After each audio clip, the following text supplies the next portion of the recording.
ଓଡ଼ିଶାର 16ଟି ଜିଲ୍ଲାରେ ପ୍ରବଳ ବର୍ଷା ହେବ ଏବଂ ତା ସହିତ କୁଆପଥର ମାଡ଼ ହେବ। ଦର୍ଶକ ବନ୍ଧୁ, ଆଜିର ପାଣିପାଗ ଅପଡେଟଟି ଆପଣମାନେ ସଠିକ୍ ଜାଣିବା ପାଇଁ ଚାହୁଁଥିଲେ ଆପଣମାନେ ଭିଡ଼ିଓକୁ ଶେଷ ପର୍ଯ୍ୟନ୍ତ ଦେଖନ୍ତୁ। ପାଣିପାଗ ବିଭାଗ ପକ୍ଷରୁ ସତର୍କ ସୂଚନା ଜାରି କରାଯାଇଛି। ଉତ୍ତର ଏବଂ ଆଭ୍ୟନ୍ତରୀଣ ଓଡ଼ିଶାର କେତେକ ଜିଲ୍ଲାରେ ଘଣ୍ଟା ପ୍ରତି 40ରୁ 50 କିଲୋମିଟର ପବନ ବେଗ ବହିପାରେ। ତା ସହ କୁଆପଥର ମାଡ଼ ଏବଂ ଘଡ଼ଘଡ଼ି ସହ ବର୍ଷା ହୋଇପାରେ। ମୁଖ୍ୟ ଜିଲ୍ଲାଗୁଡ଼ିକ ହେଲା ମୟୂରଭଞ୍ଜ, କେନ୍ଦୁଝର, ବାଲେଶ୍ୱର, ଭଦ୍ରକ, ଯାଜପୁର, ଢେଙ୍କାନାଳ ଏବଂ ଅନୁଗୁଳ। ଏହି ଜିଲ୍ଲାର କିଛି କିଛି ଅଞ୍ଚଳରେ କୁଆପଥର ମାଡ଼ ଏବଂ ଘଡ଼ଘଡ଼ି ବର୍ଷା ହୋଇପାରେ।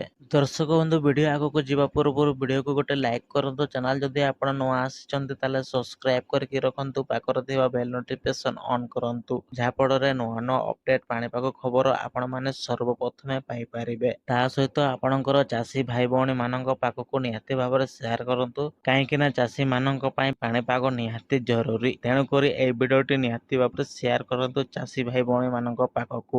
ଦକ୍ଷିଣ ଏବଂ ଉପକୂଳ ଓଡ଼ିଶାର କେତେକ ସ୍ଥାନରେ କାଳବୈଶାଖୀ ପ୍ରଭାବରେ ପ୍ରବଳ ବର୍ଷା ହେବାର ସମ୍ଭାବନା ରହିଛି। କନ୍ଧମାଳ, ଗଞ୍ଜାମ, ଗଜପତି, ରାୟଗଡ଼ା, କୋରାପୁଟ, କଟକ, ଖୋର୍ଦ୍ଧା, ଭୁବନେଶ୍ୱର ଏବଂ ପୁରୀ ଏହି ଜିଲ୍ଲାର କିଛି ଅଞ୍ଚଳରେ ପ୍ରବଳ ବର୍ଷା ହେବ।